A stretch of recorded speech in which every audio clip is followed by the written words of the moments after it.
I worked the night shift at a gas station for 2 years before anything happened. Then a man started showing up every night at 2:14 in the morning, and he never once bought a thing. I took the overnight shift at a gas station off Route 9 because it paid $2 more an hour than days, and at that time that mattered to me more than sleep. For the first year and a half, nothing weird happened. A few drunks, a few truckers, one guy who tried to pay for gas with a fishing rod, normal stuff. Then, in March, a man started coming in at 2:14 in the morning. I know the time because I glanced at the clock behind the counter the first night and it stuck with me. 2:14 felt like a strange, specific time for anyone to be out. He'd walk in, walk down the middle aisle, stand there for maybe 90 seconds and walk back out. No food, no drink, no gas, just in and out. The first night I figured he forgot something or changed his mind. The second night, the same thing, same aisle, same amount of time. By the fourth night I started timing him on my phone just out of curiosity. 94 seconds and 91 seconds and 96. I asked him once on night 5 if he needed help finding anything.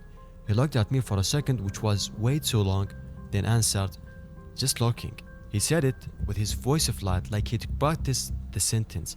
That's when I started paying close attention to what he was actually looking for. It wasn't the shelves, and he wasn't looking at a product. He was looking at the security camera in the corner, the one pointed at the register exactly at me, and then at the door, and then back at me, like he was checking sightlines, like he was checking how long it takes when someone to reach me. I told myself I was just being paranoid because overnight jobs do that to you. You start reading intent into everything because there is nothing else to do at 2 in the morning except think. But then I noticed the car, a gray sedan, parked at the far edge of the lot, engine off. Every night he came in, not near the bumps, not near the door, just far enough that if you weren't looking for it, you wouldn't clock it as connected to anything. On night 8, I texted my co-worker who worked in the night shift before me, a woman named Clara, and asked her if she'd ever seen a guy matching his description. She said yeah, she had a run-in with him too, except his visit to her started at a different time, 12:14. That's when it clicked. He wasn't visiting the store, he was visiting a schedule, her schedule, then mine. Once she'd been moved off nights, I didn't sleep that day. I called the store manager and told her I thought something was wrong. She said she'd looked in the district office, which in a job like that basically means nothing happens for 2 weeks. So I started changing my patrons. I stopped taking my break at the same time. I asked another employee, a stock guy named Miguel, who came in around 3. I moved the register so I wasn't facing away from the door. On night 11, the man came in at 2:14 like always, but this time Miguel was already there, unloading a delivery near the front window. Visibly present, visibly not going anywhere. The man stood in the aisle for maybe 20 seconds, not 19, 20. Then he left without looking at either of us. He never came back after that, not once. I checked the security footage archive out of habit for another month. Nothing. The grey sedan never showed up again either. I quit that job about 6 weeks later, for reasons that had nothing to do with him, or so I told myself, but I still remember 2:14 every time I see it on a clock, and I still don't park in the empty lots without checking who's sitting in the cars around me first. Security guards at my hospital aren't supposed to go above the 4th floor after midnight. Nobody ever told me why, until the night the radio told me someone was up there anyway. I worked hospital security for 3 years, mostly nights, and it's mostly quiet. The job was 90% walking hallways with a flashlight, because I never needed a 10% dealing with confused visitors who wander in during visiting hours and lost track of time. There was one unofficial rule that every guard who trained me had passed down without much explanation. Don't go above the 4th floor after midnight, unless dispatch specifically sent you. The official reason, according to my supervisor, was that the 5th and 6th floor were mostly administrative offices, empty overnight, and not worth the foot traffic. That answer never quite sat right with me, but I didn't push it. You don't push things in a job where the senior guys go quiet when you ask too many questions. About 8 months in, on Tuesday night, my radio picked up a chatter that wasn't supposed to be there. Our internal channel is supposed to be a guards and dispatch only. What came through was a voice, low, unhurried, saying a room number on the 5th floor, just the number and nothing else.